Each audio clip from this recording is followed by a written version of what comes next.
All right, so briefly, what I'm going to chat about today is, how do we, use molecular dynamic simulations in conjunction with SAXS experiments. So we've heard multiple times in this workshop about various uses of MD. It's come up a few different times, and so my goal is to sort of bring that together and sort of talk about different ways that it can be used. And there's a bunch of different ways we can use it. And so I'm going to go into some of them. One is you can just use it for example, computing, theoretical scattering profiles. You can bias simulations with it, and then you can do. I think one of the more popular groups of methods are these sort of post-hoc analysis. Basically, you run a simulation of your system. You have your scattering data, and how do you use those two different things, your simulation and your scattering data together to get a really more holistic understanding of your system. But one of the key ideas that I think you'll see throughout this is that this idea of sort of information. And so this comes up not just in simulations, but whenever you are taking data from multiple sort of experimental or theoretical or computational sources, it's always important to think about what is the information content of that of those different data sources, and how do you actually bring them together and correctly balance those to create an accurate model that you have sufficient amount but not too much faith in. So why should you care about MD? And we're here talking about BioCAT. It has several nice uses in conjunction with Swan-Go's scattering. One, Jesse was talking earlier about this idea of flexible systems, or systems that can assume multiple states. MD will, theory, hopefully, sample multiple states, and it can be a good way for you to probe what those states might be that are in your scattering profiles. Another use is, let's say you have your system that you are interested in. You have a scattering curve, and you're just really getting a poor fit to your experimental data. Say your PDB or something's not matching. You can use MD simulations to try to help you get an understanding about why you're getting that poor fit and what sort of restraints or what sort of modifications might be needed. And another is just lacking high resolution data of your system, right? So we've sort of talked about these sort of bead models that will give you envelopes of your system of interest, right? But again, those are very coarse grained. Those are volume filling models. You might want to know much more sort of atomistic details of those, and so MD simulations can, in theory, help you with that. And so I say that MD and SAXS are sort of very natural complements. They both have strengths and weaknesses, and those two strengths and weaknesses complement each other, I think, quite well. So SAXS, they're experiments that are I say relatively easy to perform. Obviously, you've heard a lot about the caveats and the difficulties that can exist, but they're, compared to many methods, they are so relatively easy to perform, and you can perform on really a diverse array of systems. They provide information on very large scale conformational changes, large scale structural changes. But one thing to keep in mind is that they are relatively low information content. If you take a scattering curve and you do some Shannon sampling on it or something, you might find that your scattering curve has something like 6 to 10 or whatever independent data points, however you want to quantify that. So that's a limitation of SAXS. MD, on the other hand, you get very high resolution data. If you're doing all atom simulations, at least in theory, you have data on where each atom in your system is over time. A drawback, though, of it is that it's hard to sample large conformational changes. And you're going to be limited by the models in use, different force fields.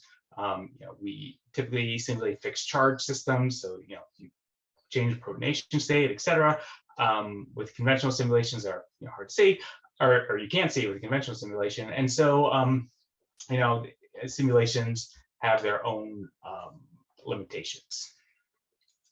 So I know this is a fairly knowledgeable crowd. I just want to briefly make sure that we go over some of the basics of, so in case there's anyone who's not familiar with what are we talking about when I say MD? Again, we have this sort of system that we are trying to study. So this is from a system of like a peptide that's interacting with a bilayer here. You often see people draw these sort of, pretty like pictures.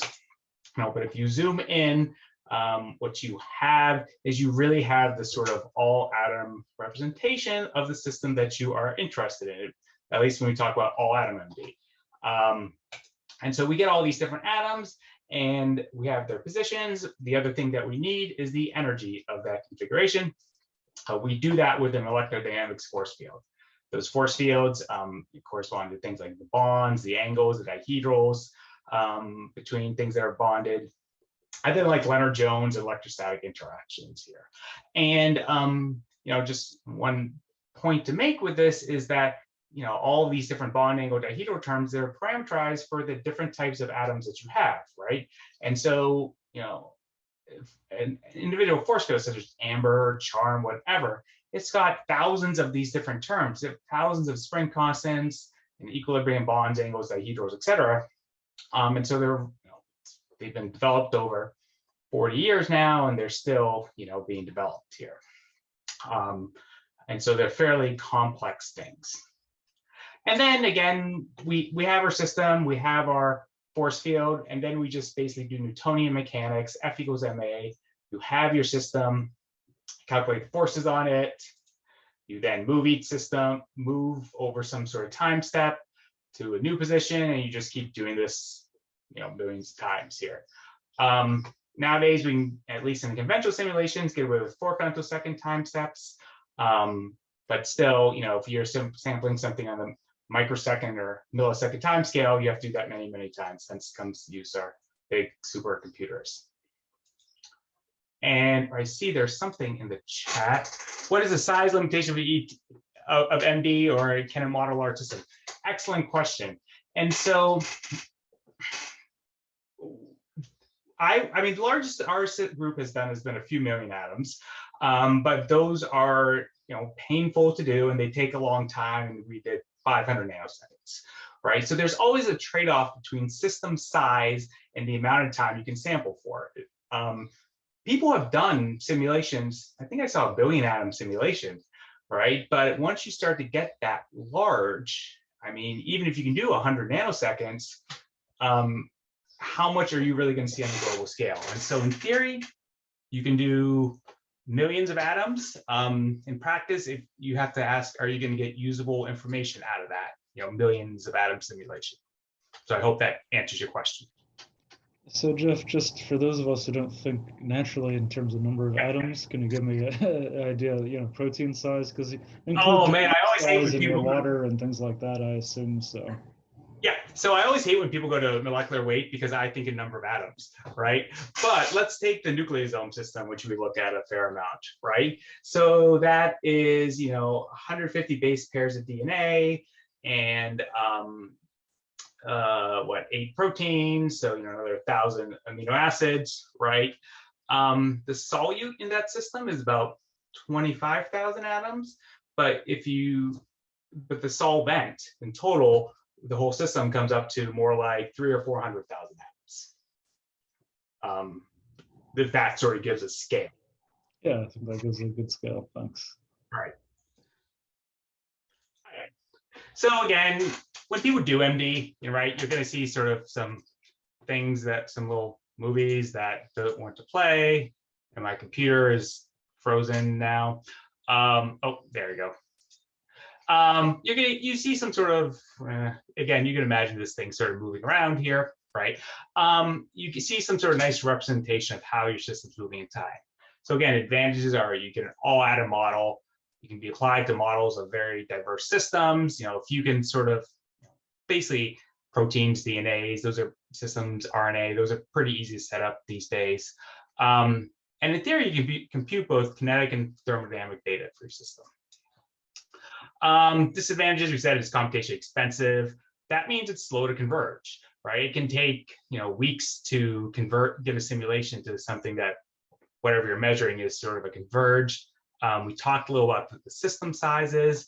And then there are limits on the physics that we can do here, right? Fixed charge force fields are a good example of that. you can't also do, you can't easily do like covalent bonding. So another sort of disadvantage has historically been that it's, they can be difficult to set up and to run. And so I just want to sort of highlight this nice tool here. It's called the Charm GUI. I'd say this is a relatively user web interface that helps you in setting up simulations. This is developed at Lehigh. And they have this, if you go to the webpage, they have this thing here called the input generator, and it will take you through all the steps of downloading a PDB, building it out, putting all the solvent, yada, yada around here, and even then output the different input files you need for running things like Charm, Mandy, various different things. I mean, you still have to go ahead and install those packages, but again, I think this is one hurdle that's become easier over the years. All right, so again, that's the general idea of what MD is. I guess, are there any other sort of questions on that, or should we go on to some applications? Right, I'm gonna jump on to applications, and just sort of, one of the first applications you can think about of using MD is using MD to think about what are the hydration effects in scattering curves. So I think it was yesterday or the day before, there was a talk about, and we were talking about chrysol and how you can use chrysol if you had an atomistic structure for computing a scattering profile. And one of the things that came up there is that there are basically two user-defined or two free parameters in there that have to deal with the hydration shell and the volume, the excluded volume. And so, and that's because you're treating these things in sort of an implicit solvent. So in theory, what you can do is you could use MD to explicitly treat those solvents to get rid of those free parameters. And so one of the ways this is done in this program called WAXSIS, is that, again, instead of using these sort of implicit models for hydration, the idea is to treat the hydration basically as you would in an experiment. So if you have a protein that you are interested in here, up here, what you would do is you would sort of draw some sort of, or not you, the algorithm would draw some sort of like envelope around it. So it draws a little envelope around it, and this is sort of shape. And then you run two simulations. You run one simulation of that protein. This protein, I should say, is restrained, so it can't move, but you run that in water. You also run a water box. You basically take from that simulation, from each of those simulations, that little excluded area that you computed up here. And then what you do is you calculate scattering curves for the sampled or for your sample sort of one and your buffer, and you subtract them off. The program goes ahead, I believe uses the BI formula in here for doing this, for calculating different scattering curves, calculate them off, and subtract them off. So, again, the nice thing about this is that you get a scattering profile for your system in solution that has no free parameters. And it seems to work fairly well. So this is some data from their experiments that you see here. They have the various different WAXSIS curves, and red are the experiments. They show that you get some good fits. But one of the, I think, the nice things about this is that you're seeing good fits out to Qs of 0.4, 0.6, even up to 1 here. So you really are getting some nice sort of fits, even in this wide angle range, which is the part that any implicit theory is going to start to fail, right? I mean, once you start to get up into these larger scattering ranges, you're probing smaller distances, and that's where, say, the shape of the hydration shell is going to play, an important role in your scattering. And so, many of the implicit calculations, I would say that if they start to fail around this, 0.25, 0.3, or they start to get worse, right? But in theory, this should be much sort of better. And they did put together a nice little, online tool for you to use this. Does the protein need to be constrained? Does it need to? Yes. So this is an excellent question. The question is, does the protein need to be constrained? Does it need to access many conformations to be representative of the ensemble? And the answer to that is that in these calculations, and I should have been more explicit about this, this is basically a calculation for a single conformational ensemble. You're right that, and we'll talk about more in a little bit, methods where the protein is flexible and to sample the whole ensemble. But in these WAXSIS calculations, their sort of protocol is to keep it rigid, to sample one conformation. And so that's sort of, I think, highlighted here in their sort of workflow that they have. So in their workflow, you know, what you would do, you can go to their website, you can upload a PDB, you can, if you want, upload your scattering curve. And there are a couple of different options here that you could treat. One of the options I want to point out is this idea of this buffer density. And so, you know, I said that MV is limited by the force fields that are being used. Well, one of the problems that sort of comes up and that, you know, comes up here is that, or it comes up a decent amount in simulations, is that even though it looks like a simple molecule, water is a difficult thing to model with a fixed charge force field. And so these calculations rely explicitly on having good water sampling. And turns out for the most common water model, TIP3P, that the water sampling, you know, you don't get the correct density of water. And so what they do is they have to apply a correction to their calculations to give you the correct water. Can the force fields be applied to all systems, or how do you choose which force fields to use for which system? Or is it trial and error to see which one works for your system? Right, and so this is opening a can of worms in the simulation community. At this point, what I'm going to say is that most modern force fields, the most modern charm, most modern amber, are pretty good for most systems here. You will see people saying that you know, charm might overstabilize alpha helices or something like that. For most of them, they're going to be pretty good at this point, though. So, you know, you could certainly try, and I'll show you some examples of using bad force fields later on.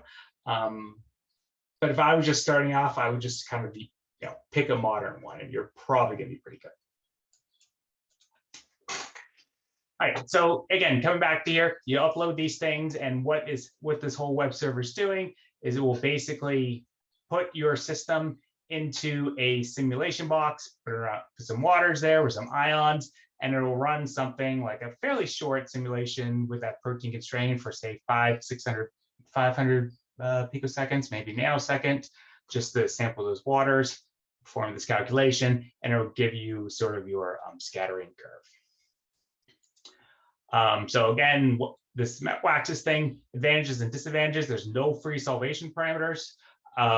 So you can use it for reproducing scattering curves beyond, say, Q of 0.3. And it's available in a fairly user-friendly web server, or if you are you know, a computational person, there is a standalone GROMACS code that you can use for calculating on your own. Disadvantages, relies on an atomistic model of solvation, only determines SWAXS curve for one structure, and, you know, as we were just talking about, it doesn't allow for changes in the solute structure. So this is sort of one use of MD. Sort of an extension of this idea here is, you know, what they've done in this code is they put into an MD package, GROMACS in this case, a way to calculate explicit solvent scattering curves. And so a nice thing about simulations is that you can kind of do things which you couldn't do necessarily in real life. And so one of those things is you can just apply extra energies and forces. So that sort of brings us to sort of the next sort of way that you could use MD is biasing your simulations based off your SAXS curve. And so the idea here is that if you have some sort of energy in your system, to your total system, that energy is from a force field, and then you add in this sort of additional SAXS energy term. And that SAXS energy term is basically, it's basically a harmonic term based off of how far your system is at one point from the experimental scattering.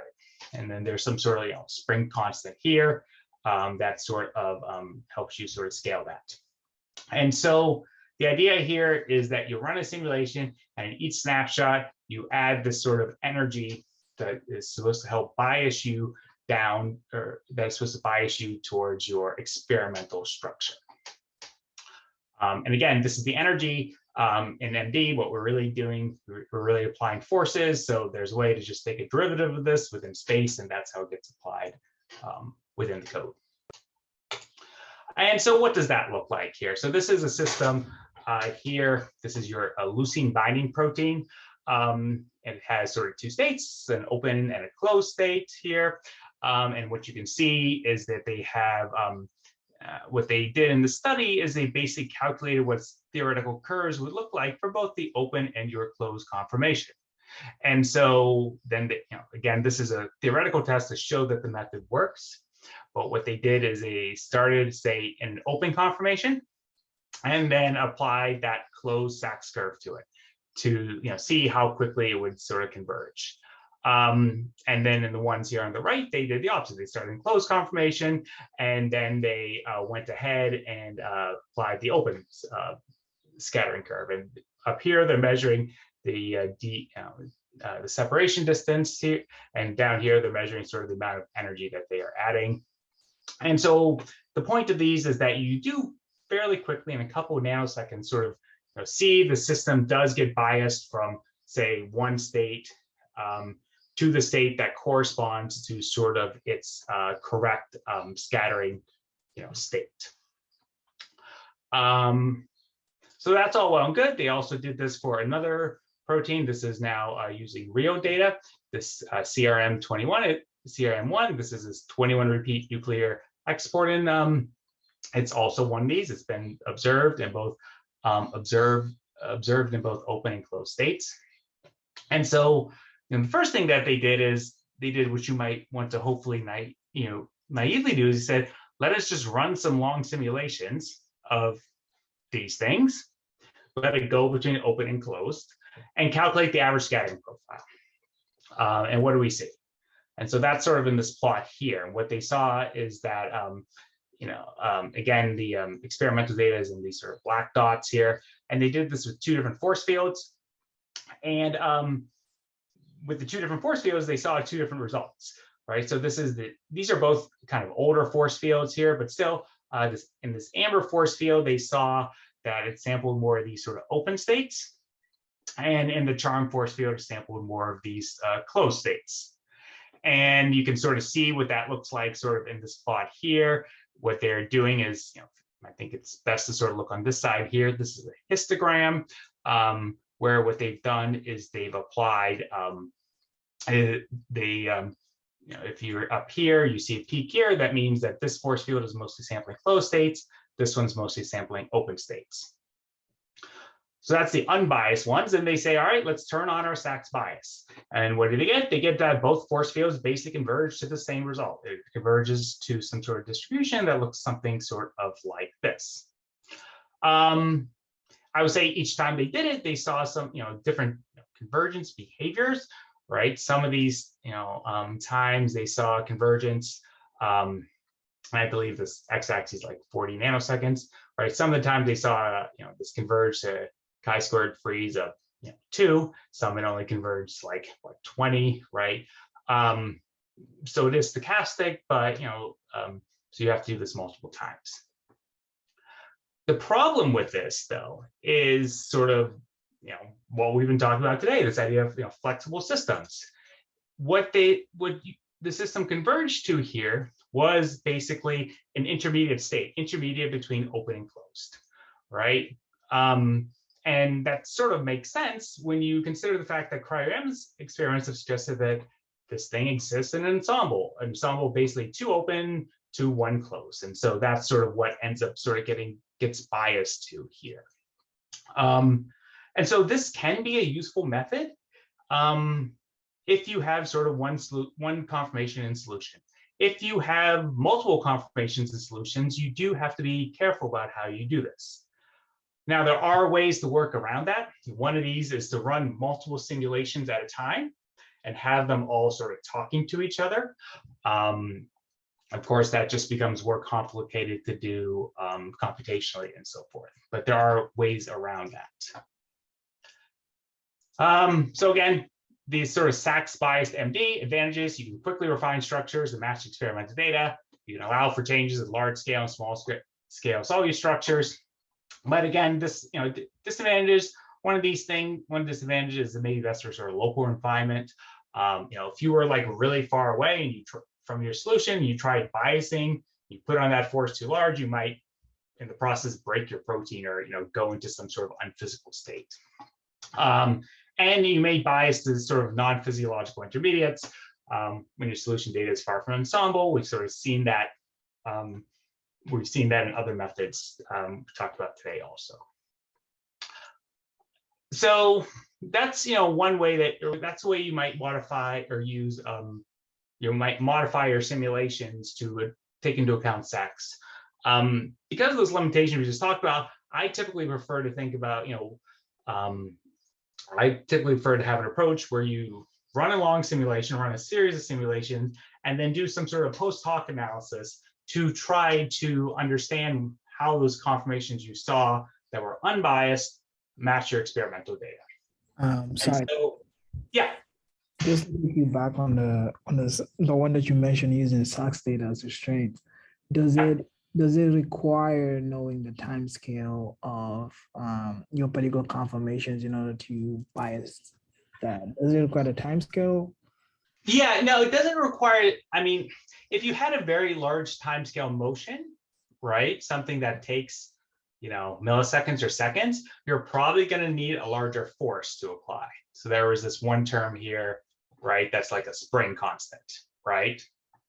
And so you would probably just need to apply a larger force. You'd see that your simulation isn't really changing in time, right? If you apply a large enough force, you can get anything to happen fast enough. Right. Whether that's good or bad is a whole nother question, though. Okay. All right. Okay. Yeah. Yep. Okay.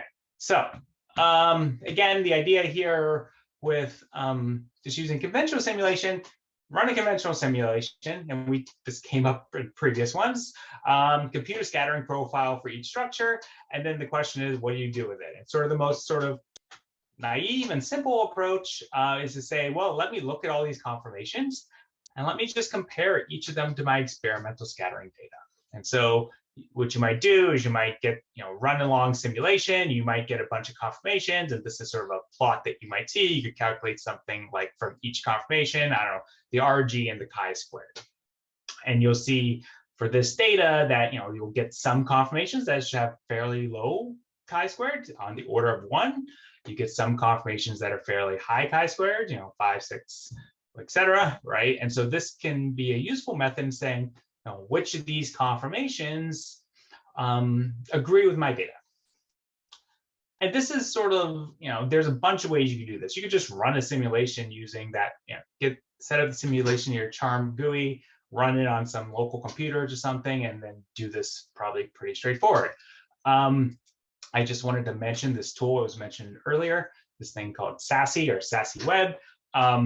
There's a link for it over here. And the idea here is what they try to do is sort of set up a workflow for you to actually do this. It has tools. It has a section for building your model. You can do both MD and Monte Carlo simulations on it. You can calculate, you can use calculate scattering curves for all of your for all your different conformations, do some sort of analysis like I just showed you, et cetera, et cetera. So this is a tool that's out there. But most of the ways I've seen it done are sort of in this sort of way of saying, all right, let me try to calculate, just sample a bunch and calculate what the different plausible states are that would explain my conformation.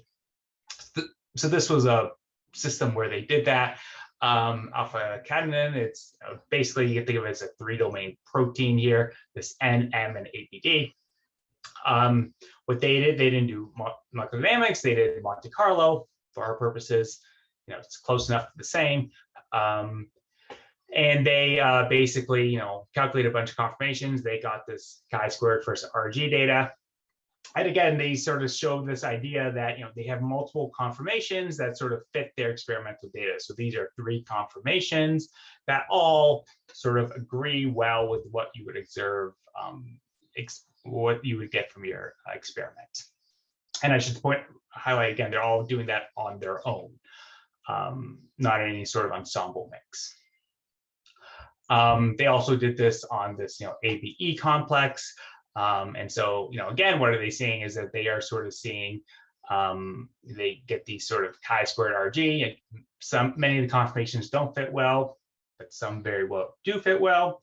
And I think it's sort of a nice thing to, or a good thing to point out, is that these are 3 conformations that all fit the data pretty well. They all fit the data pretty well, but just looking at them, they all have some differences to them, right? And so, I think that this is a useful method as a way for hypothesis generation. It's, again, a fairly straightforward method, but it is something to sort of be aware of, that you do get a lot of these sort of degenerate solutions. So this is sort of one method. Again, this is more in the sort of single structure sort of philosophy here, right? It's just asking which single structures are fit. So going up in level of complexity is now we want to think about ensembles. And so there's a couple ways to do that. I'll first talk about what are referred to as minimal ensemble methods, or they're also referred to as maximum parsimony. I'm going to sort of focus in on a project that we did with this, only because I have a lot of these this data here, but I also I can sort of give you an idea of some of the things that I think are important to think about when doing this. But what we did is we basically looked with Eric Strader, who's now at UMass, at basically these tri-ubiquitin chains, and they ubiquitin, they can get connected to each other in sort of different linkages, and those linkages, the way it's connected, confer different flexibility to the system here. So they did a bunch of SAXS experiments on these different systems, and then we did sort of modeling. Similar method to EOM that Jesse discussed, yes. So I will mention EOM in a minute. I'll mention EOM in a minute. We did not use EOM here. All right, so what we did here is, again, I've talked about one of the disadvantages of MD, that it's slow. I'll just briefly mention we use an enhanced sampling method. So one of the reasons MD is slow is that if you had sort of 2 energy wells, you can get sort of stuck in one of them, and it can take you a long time to sort of pop on out. There's a bunch of ways that people get around this. One is that we like is this accelerated MD. And in accelerated MD, you basically add some extra energy to your system to lower these sort of energy wells, which helps you sort of jump over states much quicker. Again, you can see quicker sampling. You do sort of lose the correct weights of these different energy wells. So there is an important trade-off there. So again, what do? We basically, took this minimal ensemble approach where we generated a bunch of structures. We pared down the number of structures just basically by RMSD, doing a clustering analysis. We then calculated scattering curves for each of those different clusters. Here we use Chrysol. You could use SAXS, or FOXS. Could use WAXSIS. Our data only went out to like 0.25, so we didn't. But those are, you could use any of your favorite scatterers. We then took this other sort of step, which we have all these different scattering profiles, and we did a clustering on those to sort of, again, pare down our number of different scattering ensembles. And then we use, and I'm not going to go into detail about this sort of population-based Bayesian Monte Carlo algorithm. With the idea being, what we'd like to do is, if we have a bunch of conformations, right, generate X%, Y%, Z%, et cetera. I like, one nice thing about these Bayesian Monte Carlo algorithms is, they do a very nice job treating error propagation and errors well. And sort of the frequentist approaches, they don't do that. EOM is a frequentist approach. That's one of the reasons why we didn't necessarily use it here, but just sort of highlight that. So what do we get? If we look at one of our really flexible ones, what we had something like 14 different scattering ensembles that came out. On the top are the different chi-squared frees of each of those ensembles to the data, right? And we got some sort of solution that looked like this. And so we got different populations of these different states. It's all well, nice and good. And this might be the sort of thing you'd be satisfied with, but again, this comes back to sort of my original theme here is information. How much information do you have? And in the scattering curve for you triubiquitin here, you do the Shannon sampling, you have something on the order of like 6 or 7 independent data points, right? It's not much. Meanwhile, if we're just trying to fit these populations, right? We have 13 different parameters that we're fitting to 6 data points. So that's your classic case of something being oversampled. And so whenever you're doing these sort of algorithms, again, if I want to sort of emphasize this, is that keep that in mind, is that how much data do you actually have here versus what are you trying to fit? And if you're trying to fit 13 parameters, 6 data points, it's probably not good. So our approach then was to basically say, well, what is the smallest ensemble we can get to try to fit that data? And what we basically did is we just generated all the ensembles of, say, 1 structure, find the best one, all the ensembles of 2, 3, 4, 5, etc. That's sort of what's shown in blue here. And so we said, all right, how can we combine our things, get our best ensembles? But then how do we actually pick which is sort of the minimal ensemble I should use? And if you just look at the blue line here, which is our chi-squared free as we increase our ensemble size, yeah, you might obviously think 2, but we wanted to sort of quantify that. And this is a problem people have thought about a lot. There's different of these what are called information criteria. One of these is what's called the Akaike, the other is called the Bayesian. And these are just basically different ways for balancing the number of parameters in your system, okay, and your fit to experiment chi-squared. And you can sort of see how that sort of behaves here. And what you do is it's pretty easy calculation, and you just calculate it and you say, okay, you find the minimum, and in this case, yes, 2 structures is the minimal ensemble that I need, but it's also the one that is best justified as a balance between my information, my experimental information, and my fit to experiments. And we did this, and you see something like you might sort of expect here. We saw basically 2 conformations, one of which is open, one of which is closed. They occur in some sort of population, which is, I think it was like 45, 55. We get some nice error bars on that. Again, something that's sort of nice to point out is individually, each of these things actually fits the experimental data curve pretty poorly. This has a chi-squared free of 35. This is 28, right? It's really, when you sort of, combine them in equal parts about that, you get a good fit to experiments. So I know I'm running a little short of time, and I want to make sure at least highlight the last part. I'll just point out that we did sort of write up low code for this because you have to name things. We called it B's, Bayesian Ensemble Estimation SAS. That code is meant to go into SASE.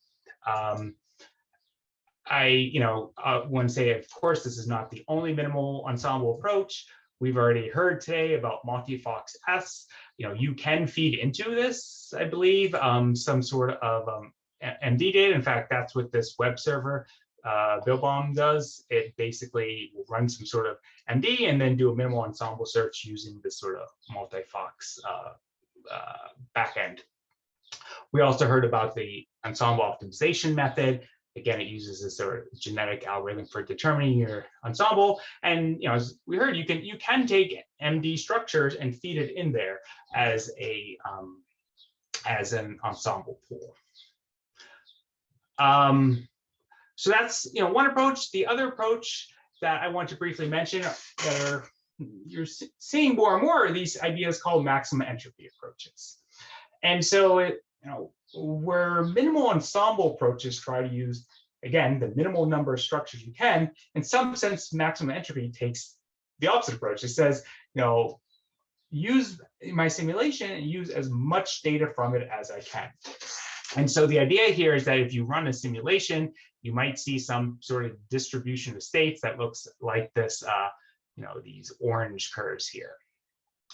And what you want to do under maximum entry approach is say, how do I modify these populations as little as possible in order to get my experimental data? And so it's sort of supposed to be highlighted down here is that one way of doing this. If you wanted to get, say, this black line here, one way to do it, you could have forced each of these sort of distributions to come here in the middle, or you could just slightly have moved the weights of these, which is in the bottom, which is sort of more the maximum entry approach. This does require the use of Lagrange multipliers, which makes it more complicated. It's also, I think, more complicated method. It's also, I think, from a statistical mechanics point, probably a pretty rigorous point of view. All right, so just to briefly go through the theory here. Again, what you would do is you would run some sort of simulation. You'd run some sort of simulation, MD, all atom, coarse grain, whatever you want. And then you say each conformation I sampled it once, I give it a weight of 1. So everything is sort of equally sampled here. And what you're going to try to do is try to reweight these weights to make them so that all these, in this sense, scattering curves meet your experimental data. The way that this is often done is you define 2 terms. One term is this thing called the relative entropy. Basically, this is how much you have to change your weights from, say, their original value of 1. So this is how much you're changing your distribution you observed here. And the other is your experimental fit, your chi-squared. And again, that experimental fit will then be averaged over these sort of things, over these weights. And then the goal is to basically balance these 2 things up. What you're doing is you're balancing your simulation data here, which is your SW here, to your experimental data. And you do that by minimizing this function. So how well does that work? This is a sort of a nice study if you want to go and read this. I put the reference at the end too. They did here coarse grain simulations using Martini, but they basically looked at these 3-domain proteins. They also have some SANS data, some SAXS data, right? And so they did this twice, and this idea of force fields came up before. I'll tell the story a little backwards. First, they did it with a good force field, or actually second, they did it with a good force field. So they used Martini, and they basically just said, if I averaged each of my conformations, how good a fit do I get to my experimental data? And it's something like 3.8. And if they applied this sort of Bayesian maximum entropy approach, they could get that chi-squares improving to 1. And there's a couple of nice metrics here to point out. This plot here, for example, is the RG of their system over time. The black is what they originally simulated. The green is when they redid the reweighting, what they actually saw. And there was minimal reweighting because it had initially a pretty good sort of fit. There's also a way you can say how much of my simulation data did I use. They used something like 80% of their simulation data to get a good chi-squared. But what happens if you use a bad force field? Well, if you use a bad force field, you get a very different result. So they use a bad force field, which is actually the default Martini force field, I should point out. Their initial chi-squared was something like 162. And so they could go ahead and they could do this maximum entropy refinement method here. And so that's what's sort of shown over here. And they can get to a chi-squared of 1. The problem is now, instead of using, remember before I said they're using 80% of their data, now they're using something like 0.4% of their data. They have to really wait to their experimental data and almost forget most of their experimental data or their simulation data even ever happened. The other thing that comes up is that they actually get a very different result from when they use the good force field, right? So this is your distribution of RGs over here. And again, this is sort of the what they simulated originally, but when they redid the reweighting, they saw something that was way centered up here, like this, this sort of 26 or whatever. Whereas again, that down when they use a good force field, is fit much better, is much closer to this sort of red line. And so in some sense, I find this a little discouraging, right? Because the hope with many reweighting things is that even if you have not great stuff going in, that the reweighting is from the experimental data is going to help you fix it. The caution here is that that's clearly not the case, right? And so this is an example where with these sort of approaches, you have to have some really good simulations going in. Otherwise, you can get, garbage in can equal garbage out.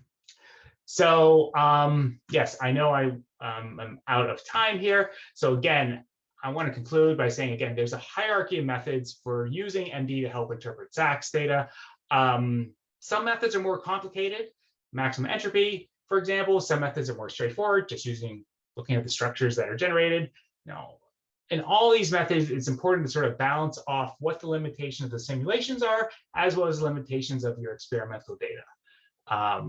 Because if you don't, you can go certainly well down the wrong path. All right, and with that, I'll leave up some references. I'm happy to take any questions. All right, thank you very much for that. It's good to see a bunch of these approaches kind of laid out and what some of the advantages and disadvantages are. So we have some time for questions. If anybody, I know I had some in the chat already, but if you have more, please put them in the chat or unmute yourself and ask them.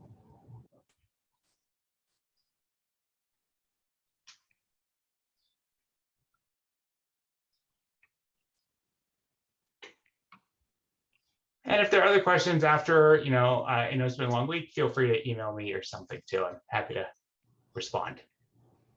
I guess this is more of a practical question for my system. I work with proteins that have a lot of helical content, so like heat repeat proteins. So they're essentially, they form a super helical structure, but they are flexible at the same time. So is MD really capable of capturing like one whole protein's intrinsic flexibility when it's just movement based off of helices kind of just rotating about one another? I mean, sure, in theory, I mean, that sounds like a perfectly, that sounds like something that MD should be able to sample. The question is going to be, what are the timescales of that sampling, of that experimentally versus that you're going to sample, right? And so this is always going to be sort of your trade-off that you can do, right? If that motion happens on the 100 nanoseconds timescale, I would expect that an MD simulation should at least sample it somewhat. If it happens on the millisecond timescale, then a conventional simulation is not going to sample it. Okay. Well, thank you. Yeah. Oh, go ahead, Mona.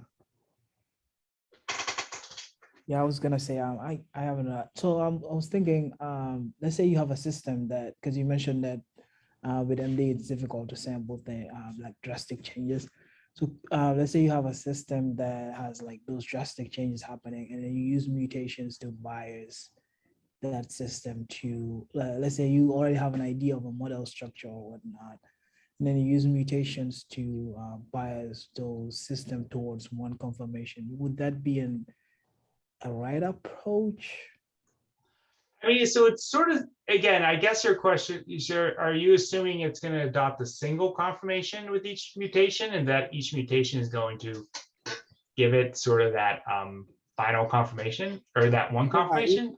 I guess both, because some mutations would not be able to bias it towards one single conformation, but instead you would have like maybe a major conformation and one conformation that's not so dominant or something like that. Right. I mean, in the simulations, you can pick out, lowly weighted, states, right? Things that are sampled 5 to 10% of the time, right? What you really want to check, though, to see if your simulation of that whatever system is converged, is what you're hoping is that you go to that state and then come back, go to it and come back at least a few times. Okay. Right. Because if you only go to it once, right, you don't know if there's somewhere else you should have gone, right, when you got to it. So I hope that, does that help? Yeah, that helps. Okay.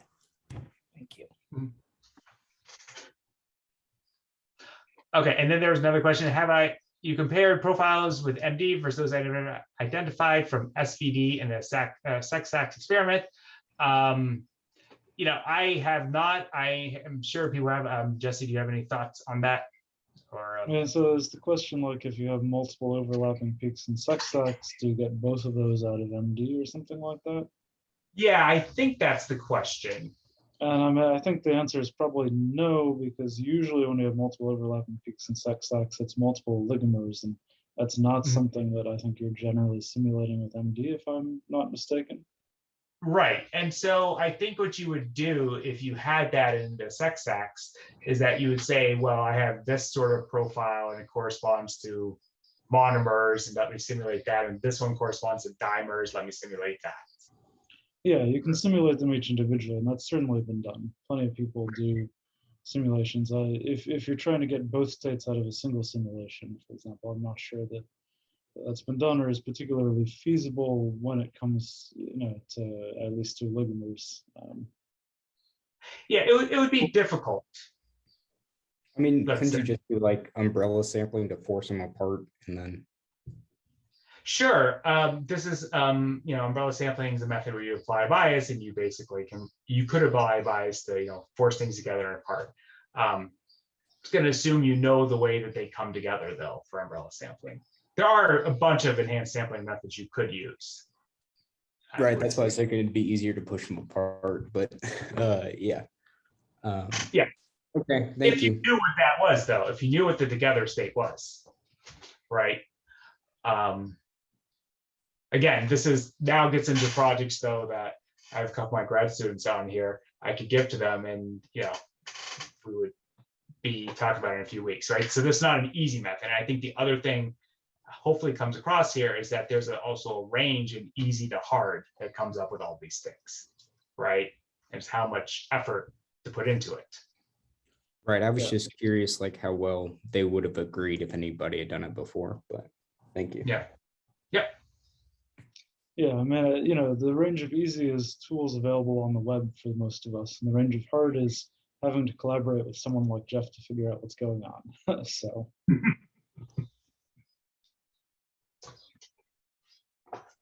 All right. Well, thank you.